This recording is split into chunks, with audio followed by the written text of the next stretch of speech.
बिस्मिल्लाहिर्रहमानिर्रहीम। पाकिस्तान आज जिस महंगाई के दौर से गुज़र रहा है तो इससे कोई भी नावाकिफ़ नहीं है सिवाय सियासतदान के। तो पाकिस्तान में जो इन्फ्लेशन है, जो महंगाई आई है, ये क्यों आई है, और इन्फ्लेशन असल में है क्या, और पाकिस्तान किस तरह इस का शिकार हुआ है। तो सबसे पहले इन्फ्लेशन क्या है? Inflation the increase in price of commodities in a given period of time like food, flour, sugar, etc. is called inflation. Inflation चीज़ों की जो कीमतें हैं उसमें इजाफे को इन्फ्लेशन कहते हैं। In a given period of time, एक ख़ास मुद्दत में, यानी साल में कितना इजाफा हुआ है चीज़ों के कीमतों में। जैसा कि आजकल जो पाकिस्तान में है कि आटे के कीमत में कितना इजाफा हुआ है, तो एक ख़ास मुद्दत में कितना जितना इजाफा हुआ हो तो इसको हम इन्फ्लेशन कहते हैं। तो पाकिस्तान में आटे की जो कीमत है वो बहुत ज़्यादा बढ़ चुकी है, जैसा कि आपको पता है। तो पाकिस्तान को हम यूँ कह सकते हैं कि पाकिस्तान में इन्फ्लेशन है। अब ये इन्फ्लेशन पाकिस्तान में आई किस तरह है, क्या वजूहत है जिसकी वजह से पाकिस्तान में इन्फ्लेशन आया है। तो इन्फ्लेशन के टू टाइप्स है। First one is demand pull inflation and second is cost push inflation. Cost push inflation हम पहले डिस्कस करेंगे, बाद में डिमांड पुल इन्फ्लेशन डिस्कस करेंगे।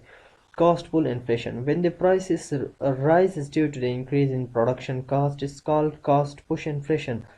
जब एक प्रोडक्ट तैयार होती है तो उसके लिए जिस रॉ मटेरियल की ज़रूरत होती है जिससे ये प्रोडक्ट तैयार होता है, अगर उस रॉ मटेरियल की कास्ट बढ़ जाती है तो इसको हम कहते हैं प्रोडक्शन कास्ट बढ़ गया। और जब प्रोडक्शन कास्ट बढ़ जाता है तो उस प्रोडक्ट की जो प्राइस है वो भी बढ़ जाती है। तो इस वजह से जो इन्फ्लेशन आती है, एक प्राइसेस ज़्यादा हो जाती है, तो इसको हम कास्ट पुश इन्फ्लेशन कहते हैं।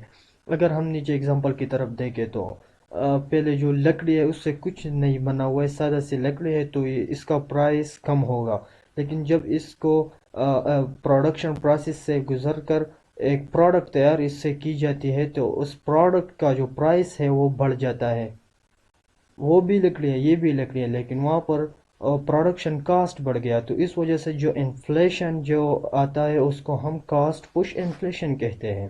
पाकिस्तान में जो इन्फ्लेशन है तो वो कास्ट पुश इन्फ्लेशन नहीं है मेरे ख्याल में, क्योंकि अगर हम देखें आटे का जो कीमत इतना बढ़ चुका है, तो क्या पाकिस्तान में जो आटा बन रहा है उसका प्रोडक्शन कास्ट ज़्यादा हो चुका है? हाँ, प्रोडक्शन कास्ट बढ़ चुका होगा, लेकिन इतना नहीं बढ़ चुका होगा जितना कि उसका प्राइस है।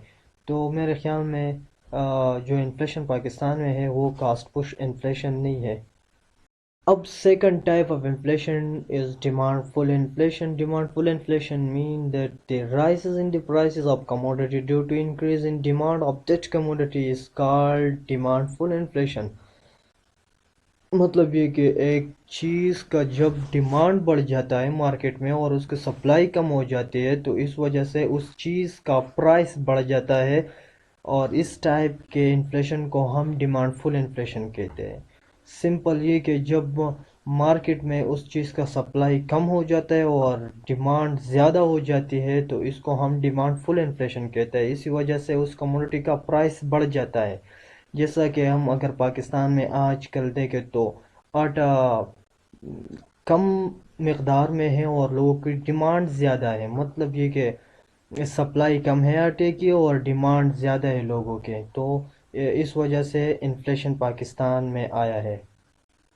अगर हम बज़ाहिर तो डिमांड फुल इन्फ्लेशन है, लेकिन अगर हम देखें, और आपने देखा होगा न्यूज़ वगैरह में कि जब जो वो 4 सद्दा के गोदाम में कितना आटा पड़ा हुआ है, तो वो आटा पाकिस्तान में तो मौजूद है लेकिन मार्केट में सप्लाई नहीं किया जा रहा। जब सप्लाई कम हो जाती है, इसी सूरत में सप्लाई अब कम हो गई है और लोगों की डिमांड आटे की ज़्यादा हो गई है, तो इस वजह से आटे की कीमत बहुत ज़्यादा बढ़ चुकी है, और इसको हम डिमांड फुल इन्फ्लेशन कहते हैं। तो मेरे ख़्याल में पाकिस्तान में जो इन्फ्लेशन है वो इसी वजह से है। उसका वजह ये है कि सप्लाई कम है और डिमांड ज़्यादा है।